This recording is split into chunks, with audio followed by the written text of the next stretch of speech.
All right, guys, welcome to a brand new episode of Client Interviews. Today we have Ubaid. So Ubaid has been with us for what, 6 months now? Yeah, around 6 months actually. Yeah, six, seven. Yeah, But we've seen you really explode when you've joined.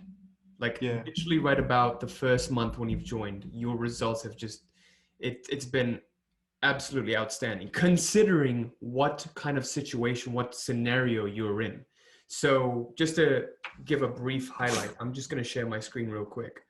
Ubai joined us like maybe in October. I No, joined in July ending, so it was yeah, August. Like, right. So he came in and he was running his own agency agent. business, and you said that you were doing like over 90 calls and you only closed one of them, and you were seeing that the biggest problem was mindset, how you were pitching your offer and your services. But then Yeah, after you joined the program, you went from doing absolutely zero to doing 40 grand in total revenue in 2 weeks, and you closed 5 out of 9 calls. So we're definitely going to talk about that, how your sales mindset changed to helping you do that. But even more impressive than that, it's like what environment you were in while you did that. So many yeah, of you guys don't know, and I won't go into too much detail about it, but Ubaid lives in in a state, in a place where it's not politically great. It's a war zone, and he constantly had to be worried about his mental health, not his his physical health, like your own survival. Because when you go out, it's a war torn country, right? So if you want to yeah. elaborate a little bit about that and your experience, it would be awesome. But if you don't want to talk about it, that's completely fine too.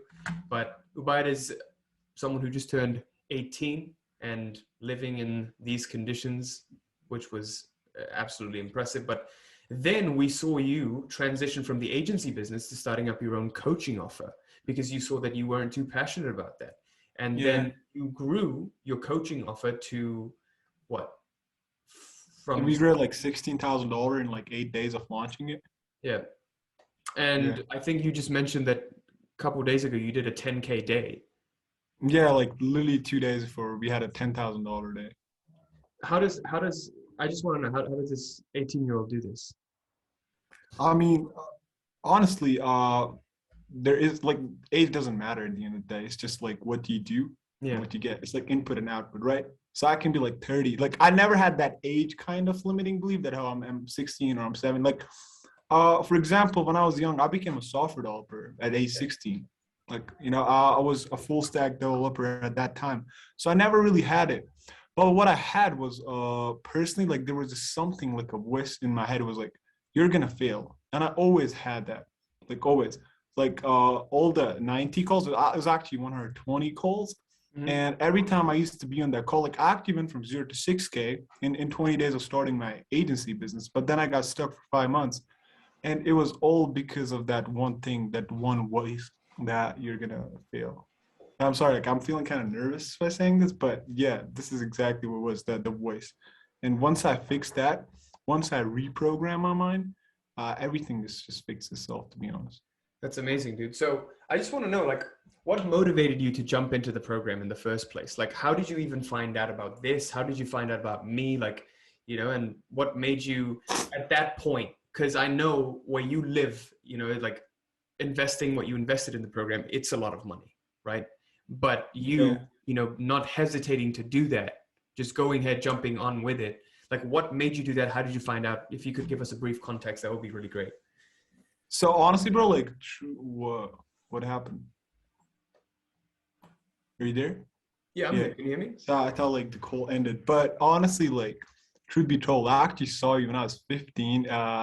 Yeah, like 4 years ago. You had 10,000 subscribers back then. But then internet was actually banned in my place for 2 years. So 15 to 17, I had no internet at all. And a lot of progress happened with you and other people. Yeah. So yeah, but what actually motivated me to join was one of your students, Bastion. So I just like saw his testimonial and Mhm. I forgot about you in those 2 years. And I just saw it and I just jumped in. I was like, let me see what he's got. And I only had that amount of money, like the amount that Daniel pitched me, your sales guy.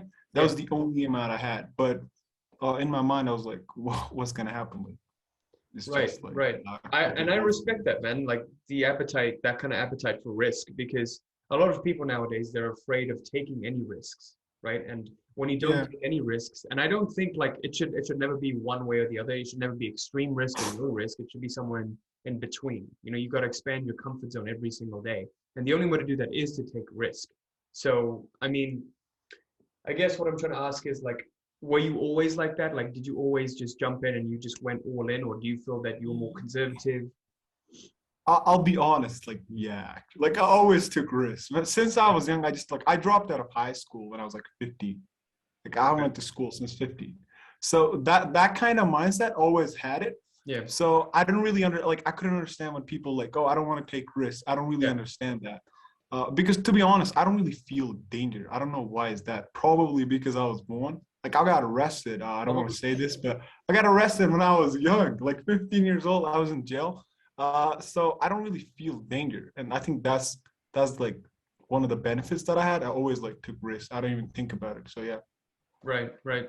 And I guess what is it like living where you're living? Because I don't think you were arrested for something that you actually did, but it was because of I your environment. Yeah, honestly, man. I mean, living here is when I was 8 years old, it was 6 months of total curfew. Yeah. 12 years old, 6 months of total curfew. In 2016, internet ban for 6 months.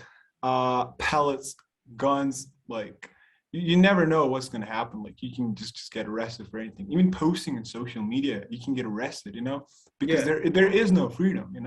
So you That- can't That's really do anything. That's kind of crazy because I was actually talking to my dad about this. I was like, yeah, I have a client who lives here and he knows that area very well.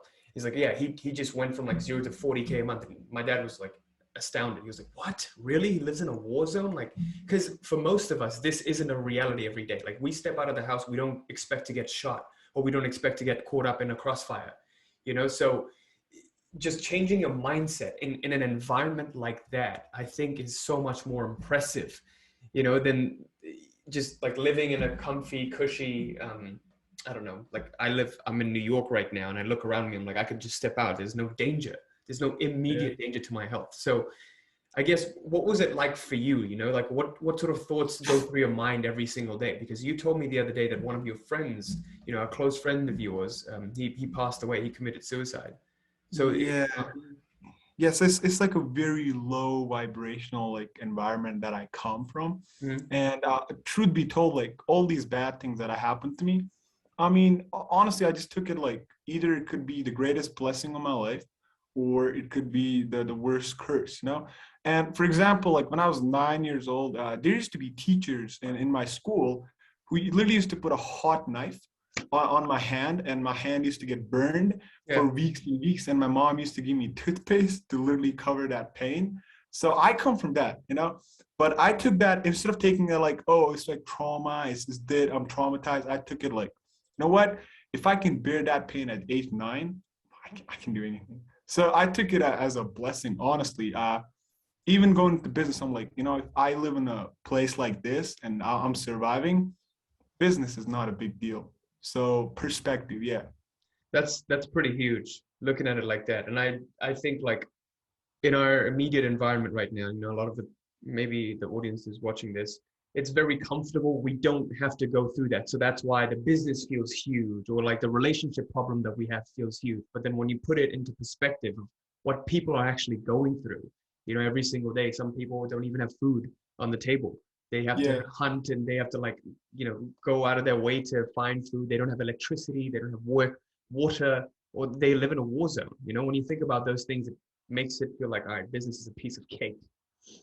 Yep. Like right now, we actually don't have electricity. Like we tried to reschedule this call 3 times because Yeah. of the electric problem. So honestly, man, like a lot of people are like complaining nowadays. They're like, oh, this is wrong, that is wrong. But all I wanted to do is like live like a normal life. And I still haven't been able to achieve that quite yet. But yeah. So yeah. Okay. Here's something that's really interesting. So I've always believed that it takes a different environment to change someone. A big part of identity shifting is someone's environment has to change. But when I Yeah. saw how you transformed, using the program, using all of the tools, that kind of made me question myself a little bit and doubt myself. Like, okay, well, this person, like Ubay, didn't change his environment. He's changed himself while still being in the same environment. So I kind of want to know what it was like for you, like before you started with us. what were you like? How would you describe yourself?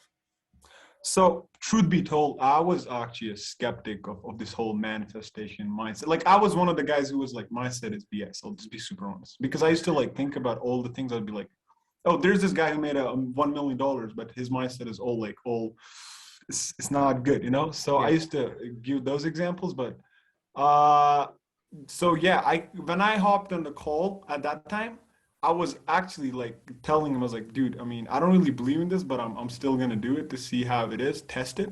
Yeah. So I come from that, you know. Now the changes that you did, obviously, like the first week and the second week, when we talk about that discomfort thing, that made I say most of the changes. Like to be honest, I don't even do most of the exercises. That's another funny part. I just do like 20% of the stuff. Yeah. So the internal shifts, honestly, man, I think it's thinking. Like the tools that you gave me, I just taught through them, and I took what is working. Like the confirmations thing, bro. Like you have that on YouTube for free.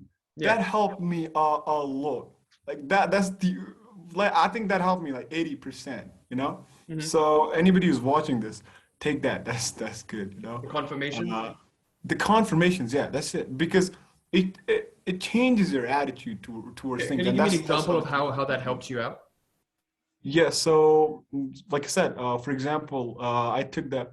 So one of the affirmations I wrote, I was like, I make progress fast, you know. And before that, I used to believe that, I'm gonna fail. I used to have that voice, I'm gonna fail, and that's what used to happen. Mhm. But when I put that affirmation, I make progress fast, and then I looked for things in past, like honestly, I used to be the kid in the school who never really studied, but I still used to get like I used to be one of the toppers. So I took that as a confirmation. I became a software developer in like 6 months. I could have got a job at 16. Took that as a confirmation. Mhm. There was like, I went from 0 to 6K with my agency in 20 days. So I took that as a confirmation. I was like, yeah, like things do happen to me very fast. So I can make progress very fast. And once that shifted, uh, then I went from 0 to 40K. I think that was like the one of the biggest things, to be honest. That's pretty huge. Like the fact that you're saying that. And I think this is like what you mean by reprogramming yourself, because it's kind of crazy to see like when you set your mind to something and you consciously look for proof of it, then you actually start finding proof of it. Like when you said, oh, I'm the kind of person who makes progress. Let's look for the in the past where I've made progress and just focus on that, because your previous mindset was, oh, I'm going to fail at everything that I try. And I bet when you were going through all of these sales calls that you're doing, the 120 that you did, I bet you would, before you were even jumping on them, you're like, yeah, what's the point? It's probably not going to close again. Right? Yeah, I know. I literally used to feel that, bro. Like Yeah. when you said that, that's how I used to feel. I was like, this is not gonna close. I'm just wasting my time. So how do you feel now when you get on a sales call? Like when you got into that groove and you started closing a lot more on those 9 calls, how did you start feeling on every single call? Yeah, so there's another problem that I had was like technically, logically, like I knew like I could get to 20K. I knew I could close. Yeah. But I was never really able to like feel that. That was the problem. Like I was always trying to intellectually understand. I was like, oh, it's easy. I need these calls, this, but never really feeling that. That's where the problem happened. And now when I'm on sales call, I'm like the person, like the other person Mm-hmm. is basically I should not say this, but like the other person is stupid if they don't hop in with me because yes, that's like the attitude that I have now. That's the And belief, the Daniel conviction actually you helped have me. in your offer. Like you're silly if you don't buy from me, if you don't buy this offer. Exactly. It's So a it's like no-brainer. confidence. Like sales is all confidence, right? Right. And it's what you said to me on that call like a week ago. Like you just gotta accept the outcome. It can be or it can't. That's how I do it. I'm like, it may close or it may not, but I'll just do my best. So Right. kind of like letting that go is one of the biggest parts because before hopping on, I was like the kind. So one of the good beliefs that I had, well, that was implanted in me when I was young, by my parents, like not giving up. Like I never give up. You know. So that was one of the good beliefs that I had that has like kept me going on since now. Uh, and because of that, it just like there's this hard line between not giving up and letting go, right? Does that make sense? Yeah. So because that always used to get attached to the outcome. Like it used to be like, oh, I have to make this, I have to make this, and that used to make me like feel stressed out, Mm-hmm. and that like the excess potential that we talked in the week 4. Yeah, so week you're three just out. building resistances by getting attached. And now you've learned the Yeah, balance of when yeah, to let go and not give up on the goal, but try a different route, a different plan of action. exactly, exactly. Yeah, For sure. I learned this the hard way too, man. Like most of the times when you're a little bit analytical and you think very logically, it can be yeah, very easy to get lost in your head when you're like, all right, well, I know that in order to get successful, I have to do something. So keep doing. If I just keep doing, then I'll get somewhere. That's where most of us get stuck in that doing paradigm. Like just take massive action, keep doing, something will happen. But most yeah, of the time, there's always like it's more than just doing, right? When you think yeah, about it even more logically, it's we're trying to be the most effective human beings that we can be. And we're yeah, human beings, not human doings. I learned that from Sadhguru, but I think that was super accurate when he said that. And it's who we are that colors the actions that we take. So if you focus more on, okay, who is this person? How does this person act? This ideal self, this Ubaya 2.0, this Quasi 2.0, how would this person show up to the sales calls? How would they yeah. communicate with the prospects? When you come from that focal point of ideal self, focus on the ideal self, and then the doing, whatever actions you need to take will follow. Yeah, it's what we talk in the program, the being it's perfectly crafted actually, the being, doing, and having. So I Exactly. used to be more on the doing. You're right. Yeah. Yeah. It's easy to do that because, when you think about being, that's something you have to think about. It's hard. Like people don't want to think. They just want to mindlessly do. It's Yeah. because we're lazy, like naturally our natural state is we don't want to expend more energy than is necessary. So why would we think about unnecessary things? Right. Yeah. So I guess Right. going back to the point of, who you were, taking those 120 sales calls and who you slowly became, what did you think, like apart from the confirmations, what were some of the key things that you took away from the program that helped you make this transformation to by 2.0? So, truth be told, I haven't even been to the week four now. Like it's only been 3 weeks, and I think that has caused the 80% shift. So first, like I said, confirmations. That was one of the biggest things.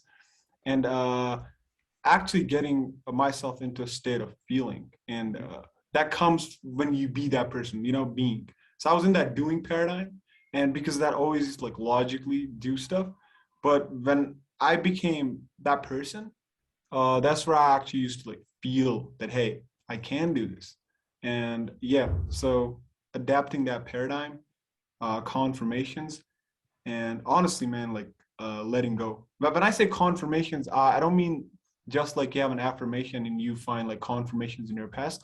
I also mean like changing your attitude towards like little things, like like the example I gave you, like the hot knife thing.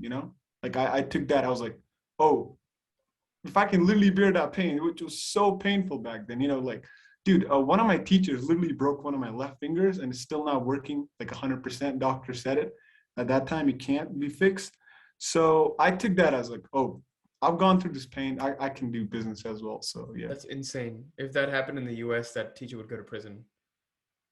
Uh, it doesn't happen here, but Like, that's I normal feel here. like a lot of people who are watching this would, probably be very shocked because they're not like, I feel like a lot of people wouldn't be accustomed to what actually goes on because we get so sheltered. Sometimes we just get so sheltered to what's going on in other places in the world.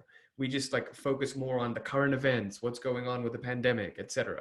You know, but there's Yeah, all yeah. this other stuff that's going on too that people don't even bat an eye towards, like all the inhumanity and injustice that's going on. But You're right, man. I mean, people are not really like grateful. Like, I think people need a lot of like perspective, Like, let's say like where you live, a lot of people like, oh, this is hard. And honestly, everyone that I know wants to go to either US or Europe. Like everyone yeah, I know, you know. So people should they even take that as a confirmation. yeah, So yeah, for sure. that's what I was gonna say. All right, so now you've got your agency business and now you've started up a coaching business. Mhm. What's your like what how did you get clear on these different paths? Like what made you switch from one to the next? Like because you mentioned your way of thinking has changed, right? So in terms of finding clarity in your life, how do you get clear on these different paths and how do you know when to execute and when to start them? How do I know when to start them? I took the advice you gave me, like how long how long have you had this taught? You know, the Yeah. example, yeah. So I took that. If I have something that it is bothering me for like months and months, Hmm. then I know like I have to act upon. Like it is calling me, you know. So Yeah. that's like one thing because the coaching business, honestly, dude, I've had that taught from September, but I never really did it until like a month ago. So that was one thing. The clarity part. I don't, to be honest, I don't really believe you can always get like 100% clear until the end destination, you know. Hmm. But what I think is becoming clear on the end destination and then reverse engineering that. And the path would always change, you know. There's always going to be variables you're going to change. That's what I think.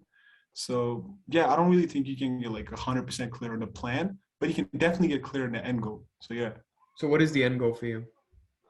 Honestly, the end goal for me is I want to build a technology company. Like, I'll just be super honest. This may sound weird, but when I was 14, I read this book about Steve Jobs, and since then, I wanna start a technology company. I really wanna, yeah, I wanna build a huge billion-dollar tech company. I'll just say it on here, and I've been trying to do that since I was like young, and I would do it. I don't know if it's gonna fail. I don't know if it's gonna pass, but I'll just do my best. Like, that's what I want to do. And that's what you can do, right? At the end of the day, that's what we all can do. Yeah, so that's where the letting go thing comes. Like if I was like previous me, I'll be like, no, I have to do it. I have to do it. You know, I have to get to like $1 billion in the next 20 years. But now I'm like, you know what? I'll just do what I can, and if it happens, if it happens. If it doesn't, it's all good.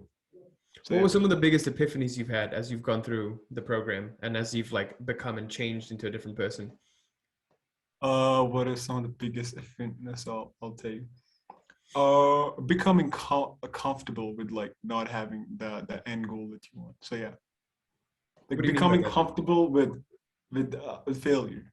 Yeah. Mm, Does that make sense? yeah. So I think you mentioned a little bit about this, like when you get on the sales calls and you're Yeah. like, all right, if it goes well, then great. If it doesn't, then that's all right too. Yeah. So before that, I didn't really used to have that kind of paradigm. I used to be like, oh, if it doesn't go well, that means something is really wrong with me. And then Yeah. I used to like self-sabotage. And Mm, I think that was the root problem. Like because when I used to like self-sabotage, and that used to make me feel like I'm gonna fail. And I used to like keep repeating itself. And yeah. so can you elaborate what you mean by self-sabotage? So self-sabotage is like a repetitive cycle of thoughts that are basically keeping you stuck in that No, no, no. For same. you, like how did you self-sabotage? Oh, so for me, it was like I had a sales call, right? Yeah. So no, I got a first client for in the first 20 days. I made 6K. I didn't get him results because I was just starting out. So I was like, I took that as a confirmation. Hey, this is why I'm gonna fail. Now I had a sales call and it didn't close. So instead of being like, oh, it's fine, it didn't close. Next one will. I'll be like, that means something is really wrong with me. You know, I Right. have to do something. And then I used to, yeah, it kept feeding itself. Right. So then you entered this negative feedback loop of like doubting yourself over and over and then becoming even more uncertain on the next sales call. Like, oh, something's wrong with me. I shouldn't take this call. Like, I might mess Yeah. up on that again. And then you keep focusing on that and you move towards what you focus on. Yeah, yeah, you're right. Focus is the key, isn't it? Yeah, always. Yeah. So I think like that was, yeah, dude, like focus, shifting my focus, letting go, confirmations. And when I say confirmations, it's not like what I said, like it's just overall attitude, Your like overall attitude. Yeah. perspective, man. Like yeah. I think, yeah, like once you start to confirm, your attitude starts to get that new attitude that you're choosing, it starts to get reinforced, right?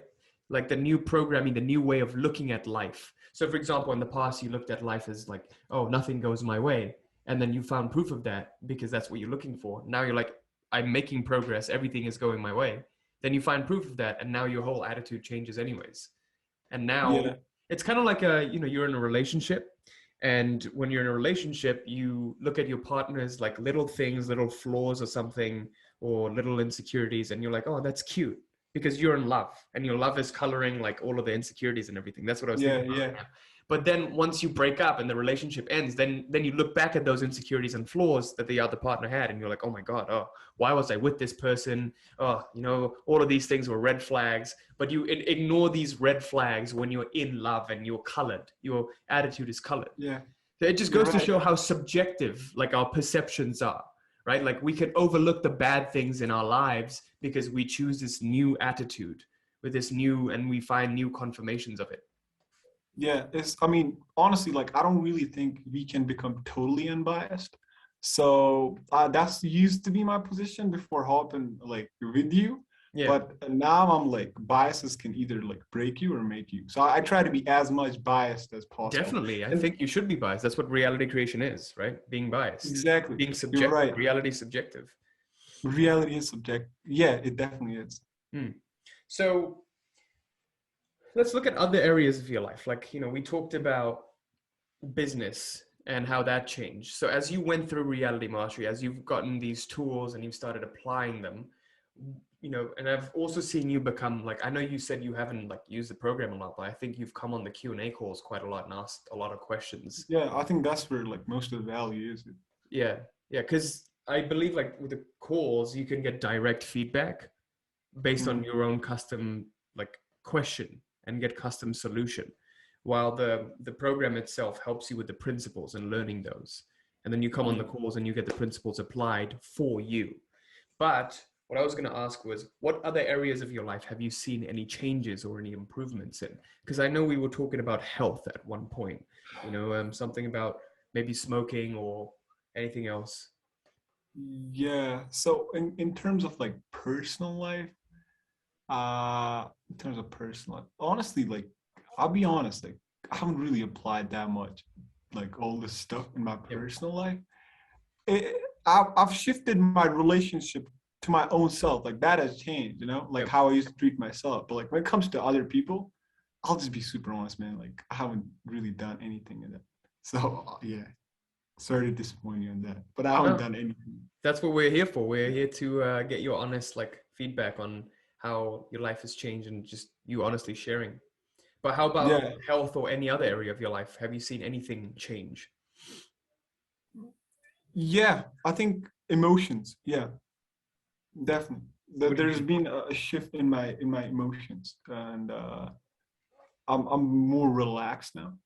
I'm more relaxed. I'm more calm, and there's this like deep sense of faith in something that's gonna like help me. And before that, honestly, I never really had faith. I'll just be super honest, because that's what I thought being logical means. You just have to be like always in doubt, skeptic of everything. But when you have that deep sense of faith, I think it shifts everything. So yeah, health has definitely improved when I feel more relaxed, and yeah, that's pretty much it.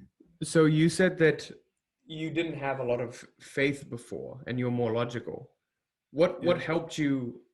I mean, I think I know what your answer is, but for everyone watching here, what helped you cultivate that faith? Because we get that question a lot. Like, how do you go from being so analytical, being so logical, to just letting go of all of that and just having faith and just trusting?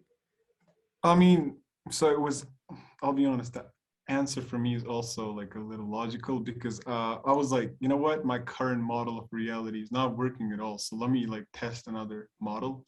Right. And that's it. I just was like, let me see how it works. And it did work. Like, I'll be honest, I come from a very, very religious family. So that they had it. Like, my dad always used to be like, you gotta have faith. I was like, dude, what are you talking about? Like, faith doesn't help. And you gotta let it go or something like that. And I was like, nah, you just gotta keep pushing. You gotta keep Yeah. pushing. And yeah, so I was like, let me adapt that for some time. Let me test, and it worked. So Okay, so you're saying that you logically thought about your current model of reality and yeah, how your current way of thinking, and you were like, well, this isn't working, so let's try out a different way. yeah, That's honestly like I think that's the best way to do it. Like, I think that boils down to self-awareness and understanding like how to overcome your own rational mind, the guarded mind, because you know that you're an analytical person and therefore you need proof, right? So yeah, naturally you're of the analytical nature. And that's why we do the personality tests in the program. to Yeah. help you figure out like what's your personality, what's your biases, what do you favor Yeah. more? Are you more of a logical, more of a feeling person?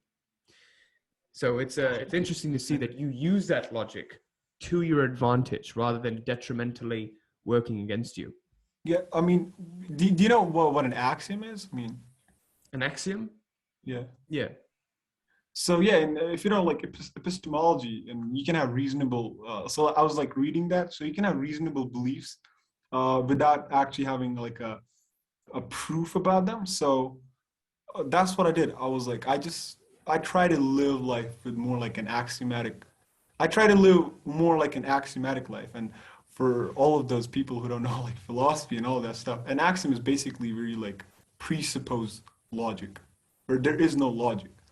So I try to have that now more often, where I don't really look for logic. I just presuppose the outcome. Does that make sense? Kind of. An example of how So like let's say God. yeah, Instead of before that, I used to just like prove this. Now I don't.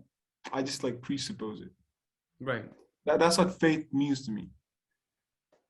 That it, just because I can't see it doesn't mean it's not real. Yeah. So I'm like presupposing it without even like finding for proof now. Mm. Well, whatever works for your individual self. And that's why I always encourage people to find out how they operate naturally, what their personality types are, what are their natural Yeah. biases. And then we have a starting point to work towards. So do you feel that, you kind of got more self-awareness through this process of how you operate, your own biases, your own ways of thinking, your own beliefs? Yeah. Yeah. I mean, but honestly, bro, like when I was gonna hop in your program, I was talking with one of my friends, and he was like, "Don't do it" and stuff. But you're right. It definitely helped me. Self-awareness. Yeah. It's made me a lot more able to understand reality. I think also is like also posted a question about it because I'm trying to like more understand it. Yeah. So yeah, it has helped me understand reality more and how I interact with it, Mm-hmm. and how actually like my because before hopping in with you, I was like, oh, what is this belief and all that shit? It doesn't work, Yeah. that's not how it works. But now, yeah, it is like your beliefs are definitely gonna like shape your reality. Like I think life is all in your head. So, yeah. Definitely. So It's a subjective, like we said, it's a subjective reality. However you perceive things, you're going to start to look for proof of those. yep. I mean, even like the Steve Jobs book I read, Mm-hmm. even he says like he was like the author that wrote it. He wrote multiple times that the guy was delusional. So definitely. He said Steve Jobs was delusional. Yeah, all of the employees and stuff, they used to call like there was one thing that they used to say. They used to be like, Steve has this delusional feel, like delusional reality kind of feel, where he sees reality in a different manner than other people. So he used to be very delusional than other people, and that's what happened for him. Like he used to park in handicap parking lots. It's fine. Now he's like rules don't apply to me.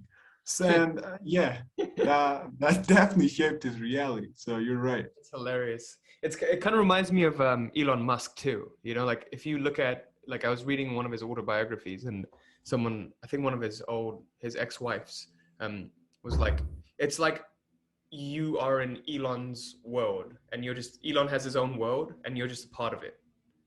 That's how they describe him. It's like he lives in his own little world, and with Mars and everything, and he's like creating his own world himself.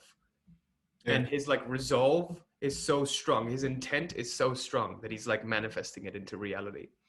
Kind of like with Jeff Bezos too. They're so convicted in their own like beliefs and their own worlds yeah, that it literally they start to create that layer of reality in this physical in its physical manifestation. yeah. You're right. But like, well, here's the thing. I think like they're doing it subconsciously, but what you have created, you're actually like consciously breaking it down and how to actually build that conviction. Right. And if people can apply it, honestly, like their whole life is gonna change. Yeah, conviction is super important. Absolutely. So I guess if you could pinpoint one thing that made the most difference, the 80-20, let's say, what would you say that you took away from the program that made the biggest difference for you? Like the principles or like the whole Anything. thing. It could be anything. You just Honestly, took the away this calls, one man, concept. the Q&A. No, if you're talking about like, if like the Q&A calls help me a lot, but if you're talking about like the concepts, Yeah. uh, like if you're talking about the concepts, let me think. Give me one sec. I think, like I said, conviction. What we were talking about, the confirmation thing, Mm, and having a certain kind of identity, which we talk, which you know, the week two, and then increasing your conviction in it, and right. which we were talking right, like literally like 2 seconds before. So I think that, yeah. So, guys, if you're listening to this, confirmation is and changing your attitude is one of the biggest things that was helpful for Ubaid, for someone who's lived in that, in that environment, and still, while being in that environment, be able to change himself and achieve all of these things that he's achieved. So, I guess just to really conclude this, what's the next step for you? Like, For here, yeah, your one skill life, to consulting. What? yeah, for your life, for your business. For my life. Honestly, I wanna, like I said, I think we talked about it a lot, but I really want to build a consulting business to at least $500,000 per month. That may sound too much, but I want to do that so I can at least have a $10 million portfolio maybe in the next 3 to 5 years. And if that is possible, then I can execute the tech company. Mhm. But yeah, so that's where I see myself going. But if that doesn't happen this way, then I'll find another way. So yeah, helping more people with my coaching business, uh, helping them start their coaching business, getting them results, and then seeing if I can do something in tech. That's fantastic. That's amazing, man. I love that you have this vision and you're going towards that every day. And I guess just a final remark, like if someone were watching this right now and they were on the fence, they're probably in a similar situation to you. They're considering starting up their own business. They've been really struggling with the past and they've had a lot of failed attempts and they're about to give up. They don't know what to do and they're on the fence about joining this program. What would you say to them? First of all, I mean, here's the thing: if a 17-year-old kid would literally like peep in a place where people make $200 a month, like that's really really good for people where I live. If a person like who dropped out of high school, was arrested, had $200 last year, if I can do it to the point where now I've invested at least $20,000, like close to $20,000 in my education and stuff, in just a year, if I can build like a coaching business worth $33,000 in like 30 days, then there's no reason you can't. So yeah, like if I can do it from literally the worst, all the worst conditions, All not favors, having what? all odds stacked against you.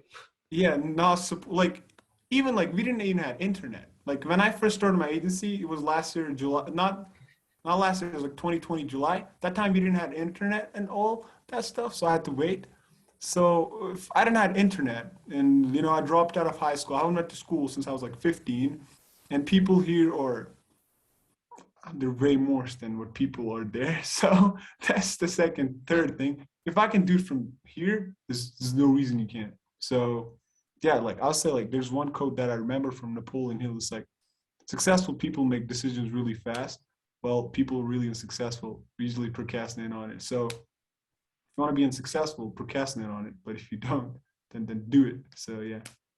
Awesome, man. Well, thank you for doing this interview, dude. This was really, I hope this was valuable. I learned a lot from it for sure. And if I'll attach Ubaid's socials in the description below, you can, find him on his Facebook or Instagram or his Yeah. website. And Do we if have you like a have any referral questions, system? hmm? Do we have like a referral system for this video? I don't know. We can talk about that afterwards. But if you guys have any comments or something, you can put it in the comment section. Or if you have any questions for Ubaid, you can contact him directly or post it in the comments. You have a YouTube account, right? Yeah, I have a YouTube. I'll link down my Facebook. So that's where I'm most active, Facebook and Okay. Instagram. Perfect. All right, guys. Thank you so much for watching. Till next time. Peace. You too.